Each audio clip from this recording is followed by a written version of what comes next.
Hey everyone, welcome back to the channel, and today we've got a special recap of a movie that dives deep into relationships, personal growth, and new beginnings. So, grab your popcorn, sit back, and let's dive into the story. Don't forget to like, subscribe, and hit that notification bell so you never miss out on our latest videos. Let's get into it.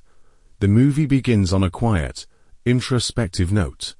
A man and a woman are having a light-hearted conversation about their New Year's resolutions, just a few hours before the highly anticipated countdown. Slow classical music fills the background, adding to the mood of reflection and anticipation. This serene moment gives way to glimpses of the various lives about to collide in unexpected ways. Savannah is seen driving alone in her car, the wind rushing past as she heads to Phoenix, a city she believes will offer a fresh start.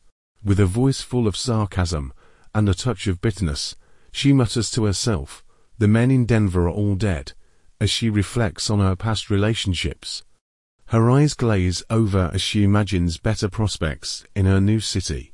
She seems hopeful, even though she knows better than to believe things will suddenly change for the better. Meanwhile, Bernadine, affectionately called Bernie, is at home with her two kids, organizing a list of tasks she needs to accomplish for the day. Her frustration is palpable as she juggles her responsibilities, trying to keep her life from falling apart. Robin, an independent yet vulnerable woman, walks past a group of men who gawk at her. She's accustomed to the attention, but this time, her mind is elsewhere. She wonders, as she often does, why she always seems to fall for the wrong kind of guy. Her thoughts are interrupted by Gloria, who is leaving the supermarket. She vents to herself about how her son, TK, prefers to spend New Year's Eve partying with his friends, rather than spending time with her at home. The disconnection between mother and son is clear, adding another layer to Gloria's complicated life. The first day of the year arrives, and Savannah is in her hotel room, preparing for her blind date. As she gets ready, she can't help but mentally list all her ex-boyfriends, each one a failed chapter in her quest for love. She pauses for a moment, quietly praying to God for some kind of explanation, or perhaps a sign, after the countless failed prayers she's made in search of a decent man. Her phone suddenly rings, and she mutters under her breath that she'd call her mom in the morning. Her thoughts remain consumed by the question of why she hasn't yet found someone truly worth her time. Meanwhile, Bernie's frustration grows as her husband, JN, breaks the news that he's leaving her for another woman. In a tense exchange, he makes it clear that the truth is out, and he's done with their marriage. He assures her that he will take care of the kids and allow her to keep the house, but Bernie is far from comforted. The realization that she has wasted years of her life with him hits hard, especially knowing that he's leaving her for a white woman. The conversation devolves into an emotional confrontation, and JN storms out, promising to return only for his belongings. Robin, on the other hand, is complaining to her dog, H, about spending New Year's Eve alone for the first time.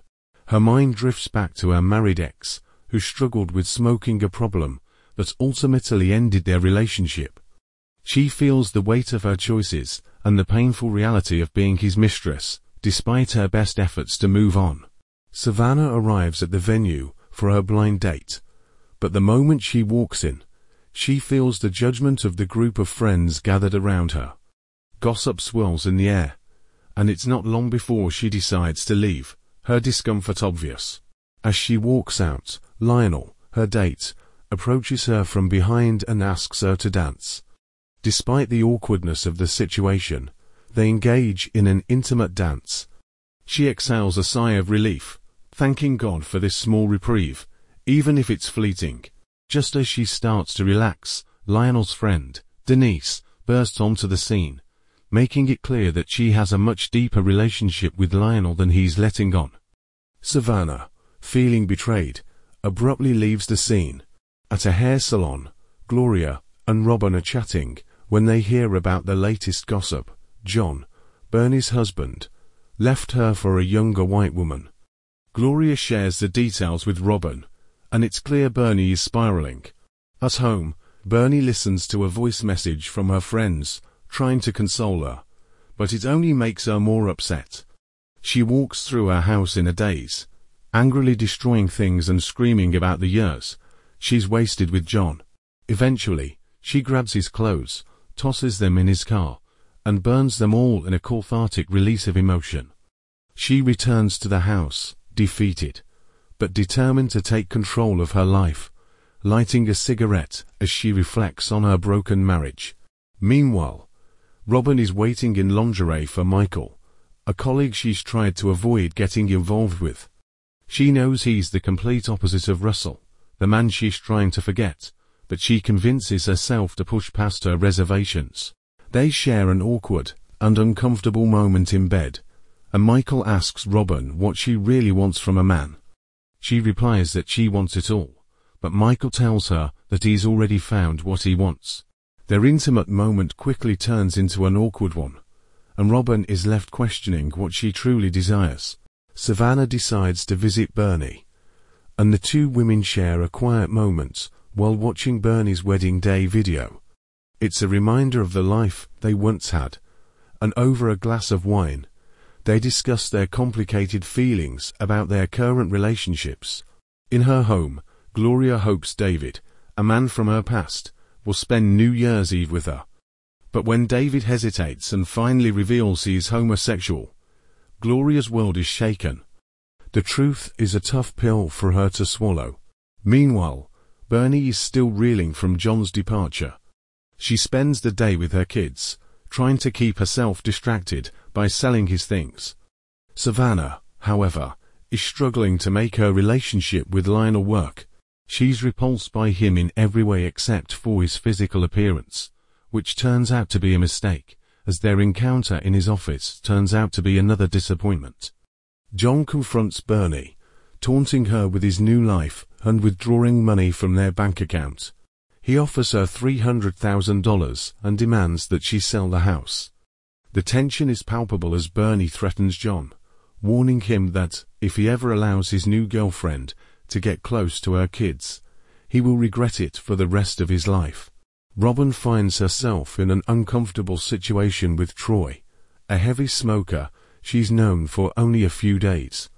He invites her to his friend's house, but Robin doesn't feel right there. She decides to leave and tells him so. Savannah, meanwhile, receives a voicemail from Kenneth, who's attending a medical conference.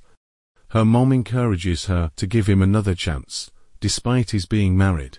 Gloria and Bernie share a quiet moment at a carnival, talking about John's new girlfriend and the choices they've made in their relationships. The movie fast forwards to New Year's Eve, exactly 1 year since the events began.